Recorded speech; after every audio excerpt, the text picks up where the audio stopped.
I know that you can only want me when I lay down.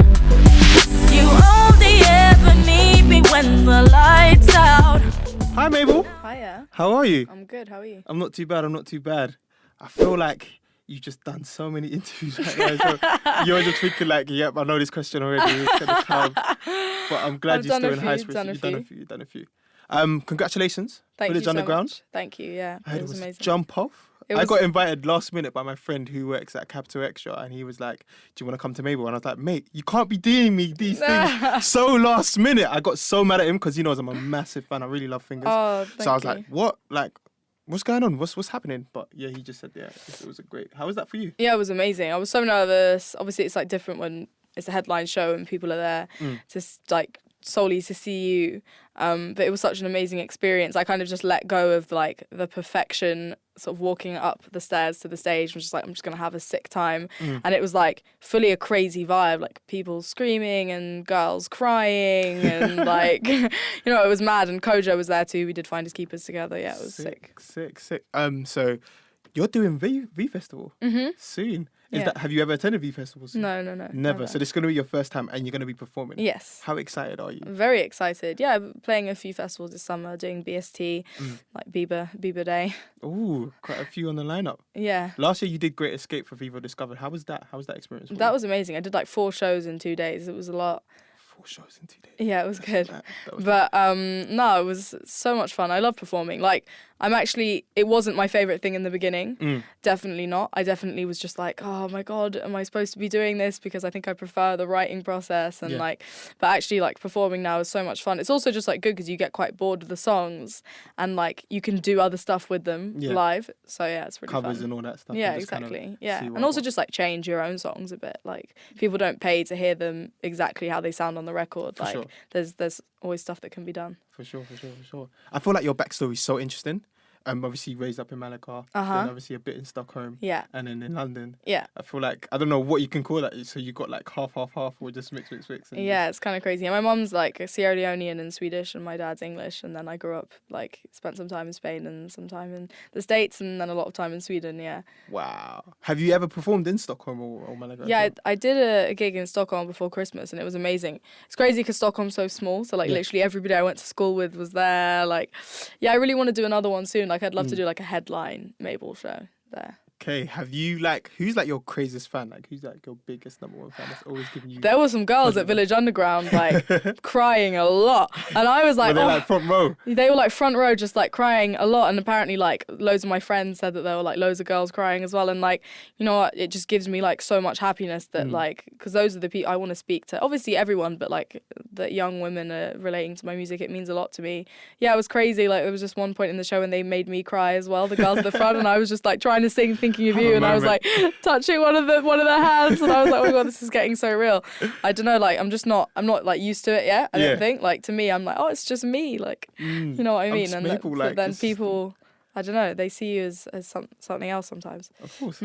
Bedroom EP, let's get to it. Yeah, let's do it. Why only 4 songs? You gave us like a short piece. Like, we want to hear more. We feel like there could be like so much more songs that you're sitting on that could have just been added into it. But why only 4? You know what? I've written a lot of songs. Like last year, I spent a lot of time. I kind of only released like 1 song last year, Thinking of You. Spent a lot of time just like internally experimenting, figuring out like what it was that I wanted to make, what were the stories I wanted to tell, who did I want to speak to, like what do I want my demographic to be, like just figuring all that stuff out. Because I think when you have the vision, then like when you have something to work towards, because I definitely have the work ethic, then like, you know what, it's going to happen. So I just spent last year, like 2016 was definitely the year of just like figuring stuff out.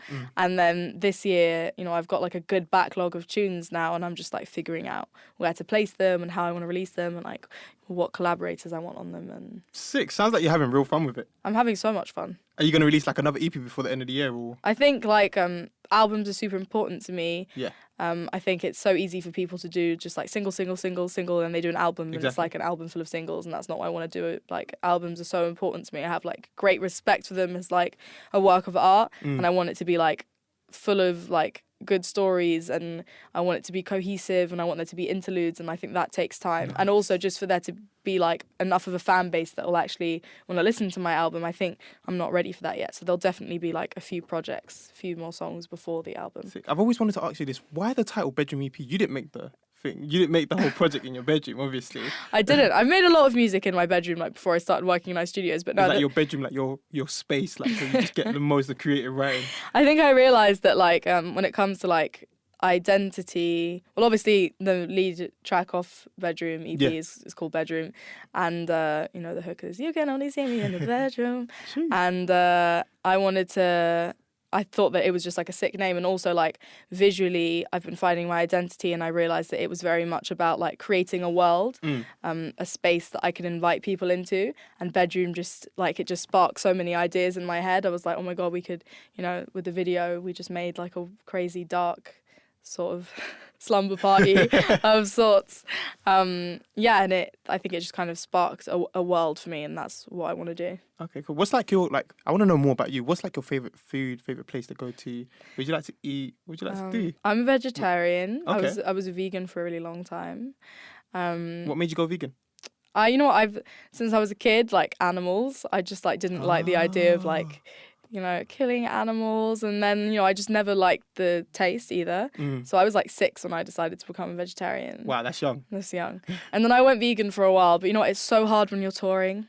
I think until like I've got a proper tour bus and like catering and stuff, it's just like when I was in France for a week, like I just ate like chips and salad, and that's not being healthy. Like people think that vegan people are healthy, but actually if you're not like cooking stuff yourself, preparing, then like actually it's so bad for you. So now I'm vegetarian. I like, you know, I love Mildred's. There's this vegetarian restaurant like actually not far from here. It's nice. So good. Okay. What else do I like? Some food tips. I like it. I like it. I love it. What else do I like? Art, cinema. I love like all the Marvel movies. I'm all about like. Could you see yourself acting in one of them? I'd love to, but you know, Wonder Woman just came out, so what am I gonna do? Maybe you could replace her. Who am I gonna be? Yeah, maybe. Maybe. All right, cool. Last question. What song on the EP kind of like took the most out of you? Like was like so draining, like oh gosh. Definitely Bedroom. Oh my god. I was like debating for so long. I was like, because I write a lot of stuff just for me as well, just like as expression, just like journaling. So I was like, it's a really good song. Do I want to release it? Is it too personal? And went back and forth for ages because it was quite intense. And then I realized that, you know what, it's like a good way. I'm quite vulnerable in the song, but I was like releasing it and making a video for it and stuff is like a great way for me to take my power back and like actually make something positive out of a situation that was really draining and really negative for me. But yeah. It was quite stressful. Thank you so much for this. Thank you so much for having me. It's been so much fun. You. I learned more about you. I didn't know you was a vegan now. So I like the restaurant is up the road, so I know it is. You should go. Got to try that out. Go Mildred's. And now you're a Marvel fan as well, so that's great. That's sick. Massive Marvel. Hi, my name's Mabel, and I've just been interviewed by Samuel Neneh. Only see me in the you can only see me.